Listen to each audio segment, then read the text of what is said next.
Good morning and welcome to another one of Drew's Book Reviews. So today we are reviewing Michael Crichton's autobiographical work, Travels. So essentially this book covers his experiences in med school, his experience as a writer and filmmaker in Los Angeles, as well as his travel and his experiences traveling around the world and all the exotic adventures that he went on, as well as his investigation and experiences dealing with kind of this new age spirituality, psychic, or healing type spirituality, and the lessons that he learned from his experiences and throughout these aspects of his life. So starts off with days of his medical school. He's got some kind of funny anecdotes within there, such as when he had to do a dissection of a cadaver, and how he was always putting off his part of the job with his team and he in his group in med school. He didn't want to do any of it because blood makes him queasy, which is ironic since he was in medical school. He would think that would not be a good job for somebody who gets kind of sick and nauseous at the sight of blood becoming a doctor, right? So that in and of itself is kind of funny and humorous, but specifically the tale with the cadaver, where he kept putting off his part of the dissection and always waited to the last minute, and he thought, hey, I'm going to do that. I'll just dissect the head. That'll be easy, right? Until he's handed a hacksaw to cut this cadaver's head in half, which didn't quite work out as well as he thought. It wasn't nearly as easy as he anticipated.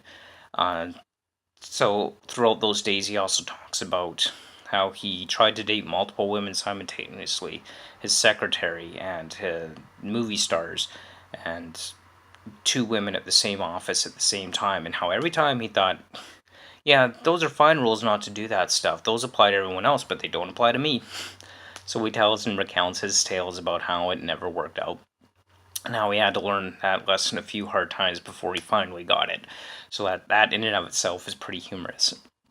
And in his retelling of the tales, and with regard to his travels, some of the stories that kind of stuck out to me were two of them. One is when he was traveling in Africa, and he was told, "Don't worry, there's no elephants around here. They won't bother you.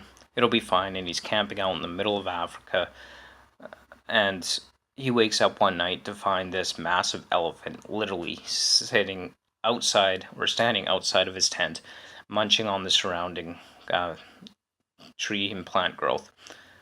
And he's thinking, holy crap, there is seriously a giant elephant right outside my tent. Nobody believed them until they found the elephant tracks in the morning, because the elephants never came across that side of the river, or so he was told. And then there's this tale that he recounts about his trip to the Mount Kilimanjaro. He thought this would be easy. He could climb that, no problem. It's easy. It's a gentle slope all the way up to the top. Only to find out it wasn't nearly as easy as he thought it would be. So another lesson learned, that every time he thinks something's easy, it's not. So that those little anecdotes that he goes on in his book could be quite humorous in his retelling of the tale. And certainly he is more well-traveled, and definitely a very different person than I thought Michael Crichton to be. If he gets into his investigations into the realm of New Age spirituality, and throughout those tales, which take up a significant chunk of the book, a very, probably the last third at least, if not more than that, of the book, talking about his experiences with psychics and seeing auras and chakras and all this New Age spirituality mysticism. Now, he consistently denies that he's a believer in these things, but he recounts a significant part of his book of his deep investigation into it. And while he says, well, I'm a skeptic, and I'm not sure I really believe that I had these demons attached to me, or that these auras were real things, or that a cactus can talk to me. He recounts how the cactus talked to him, and how he saw the auras, and how he saw these demons and creatures or entities attached and dragging onto his life. So he talks on the one hand about being a skeptic, while on the other hand he describes the events and the stories he's telling as if he was a true believer of these things. And so it's kind of ironic in a way that you don't really know whether he's a believer in it or not a believer in it. But he certainly seems to portray himself in his recounting of these events as someone who really believes in that New Age spirituality and mysticism, and how it brought a new perspective on his life, and how there's more to the world than just the realities of science as it could explain. Which I believe. I mean, definitely science doesn't explain everything. There are things that cannot be explained by science, but I wouldn't personally put that into a New Age spiritualism category. I wouldn't call that New Age spiritualism or accurate or realistic reflection of existence as we know it. Science is always learning and progressing. I don't think it will ever be able to fully explain everything. But this definitely brought about a very different perspective and understanding that I had of Michael Crichton, who is a fabulous author, but by reading the books and materials, he definitely comes across as a scientific mind in his books, where he has that scientific skepticism within his writing. And definitely none of his books really have any kind of New Age a mysticism that he describes himself as really getting involved with within his book. So this is a side of Michael Crichton I never even knew existed, and really brings about a whole new perspective of him as an author, as well as the type of person that he was. And I have to say, I thoroughly enjoyed that. And while I personally am not believing in any kind of psychic or telekinesis or auras or anything at all like that, any of that New Age mysticism, I don't buy into it. I don't believe for a second. I don't think there's any reality behind that.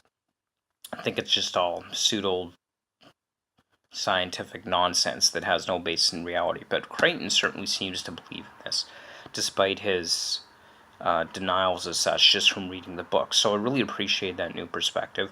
I appreciate that I was able to read something that kind of goes against my views on any given area, on the spiritual mysticism Crichton talks about, which really, like I said, takes up a really good chunk of the book.